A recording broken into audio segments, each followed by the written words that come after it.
Greetings, Remnant Church and online friends. Welcome to the Weekly Jumpstart.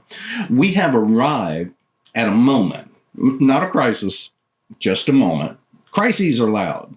Moments are quiet and decisive. This is not a sermon about panic. It is not a sermon about danger. And it is not a sermon about imagining worst case scenarios. This is a sermon about formation, about who we are when the room around us changes, and about how Christians behave when pressure shows up without asking us for permission, about what it means to remain the church when the church is no longer treated as culturally protected. For a long time, most of us lived under an assumption, and that assumption was that if the church behaved, if it were polite, if it were reasonable, if it were quiet, that we would all be left alone. That assumption is over. Not because the church changed, the world did. And the mistake that we keep making is thinking that this is a threat problem. It is not a threat problem. It's a formation problem. Pressure does not usually create new weaknesses. It reveals old ones. When pressure comes, it exposes the cracks that were already there. It exposes what was assumed but never taught outright. What was perhaps believed but never embodied. What was comfortable in the pew but never quite rooted in the Logos. And that matters because the church was never promised ideal conditions. The church was promised faithfulness under pressure.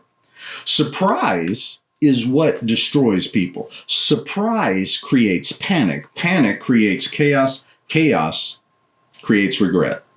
This sermon exists for one reason, so that the next time pressure comes, we are not surprised. The Apostle Paul writes that God is not a God of confusion, but of peace. And then Paul gives us instruction. He says, let all things be done decently and in order. That passage has been misunderstood for a long time now, I believe. Order is not control. Order is not rigidity. Order is not paranoia. Order is calm confidence. Order is what formed people possess when unformed people demand reaction. Order says without shouting, we know who we are, we know why we are here, we know whose we are, and we are not easily shaken. Let me say this plainly. The church does not stop being the church when it is pressed. It does not stop being the church when it is interrupted. It does not stop being the church when it is challenged. It does not stop being the church when it is provoked. The church was never designed for comfort. It was designed for faithfulness. History does not remember the church for being safe. History remembers the church for being steady and consistent. And steadiness is not accidental. Steadiness is trained.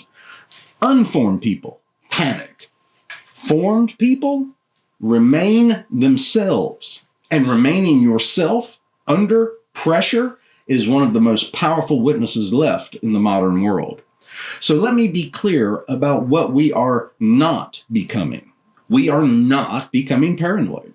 We are not becoming suspicious. We are not becoming a people who mistake control for courage. We are not turning worship into surveillance. We are not turning disciples into enforcers, and we are not turning fear into policy. Fear always asks for more and more power, and fear is never satisfied by what you give it. We will not be ruled by fear. This is not about procedures. It is about posture. A formed church remains calm, not because it is indifferent, but because it is anchored.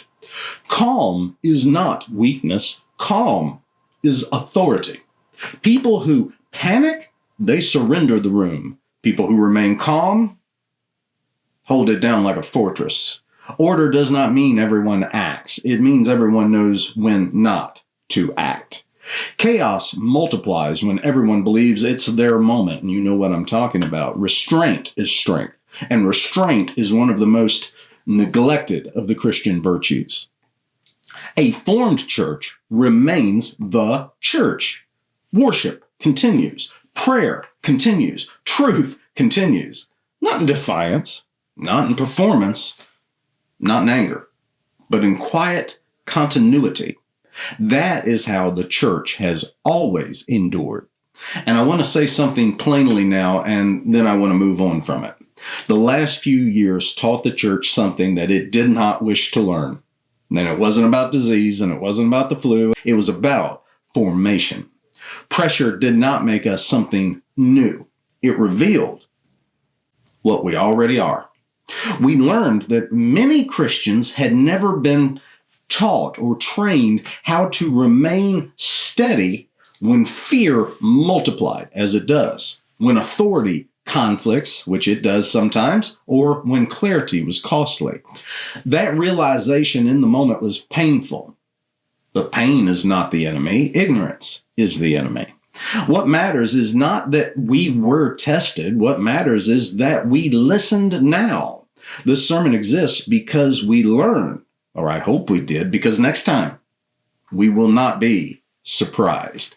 Because formation must come before the pressure, not after the pressure. Now hear this carefully. We are commanded to forgive. We are not commanded to erase reality. Forgiveness is not denial. Forgiveness is not indulgence. And forgiveness is definitely not lawlessness. Forgiveness frees the Christian heart, and justice restrains evil. These are not opposites. They are partners. Forgiveness is a Christian duty. Accountability is a civic duty. The church forgives. The state restrains chaos. That distinction exists so that the church does not become cruel and does not become naïve. Forgiveness heals the soul. Justice preserves order. Confusing the two destroys both.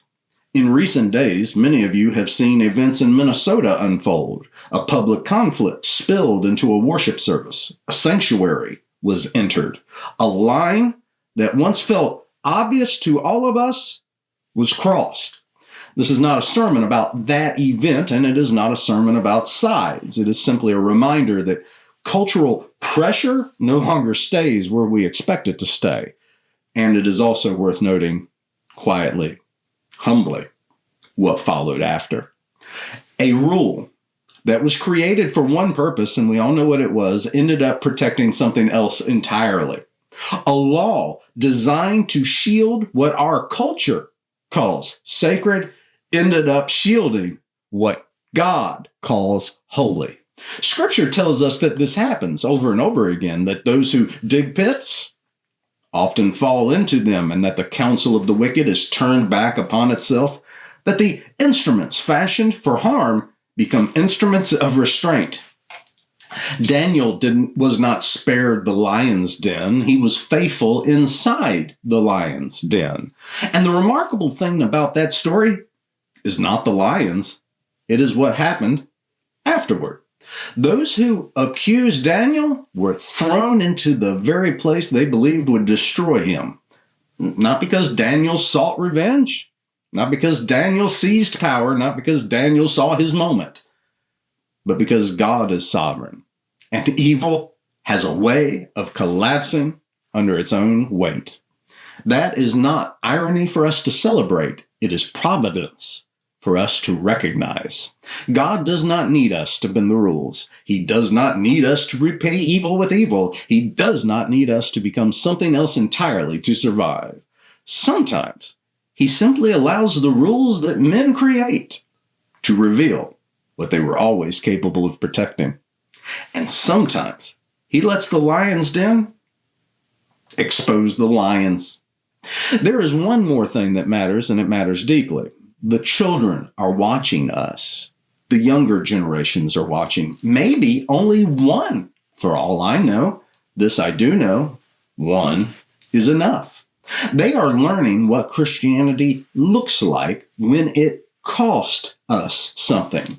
They are learning whether faith panics, whether faith hardens, whether faith completely collapses, or whether faith stands quietly, firmly, without losing itself.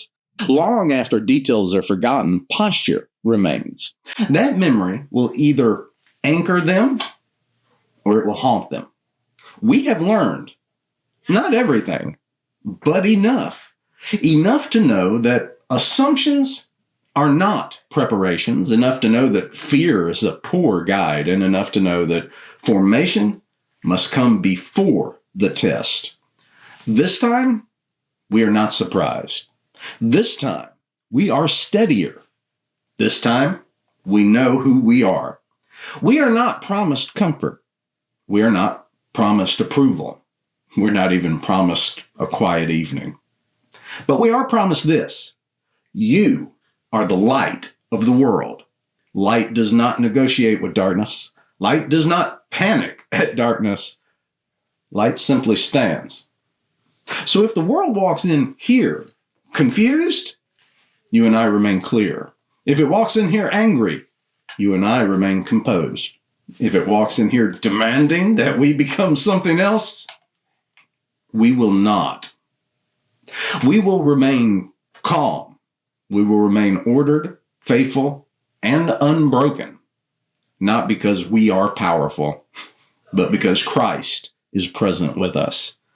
And that has always been enough. Christ is King. Hail to that King.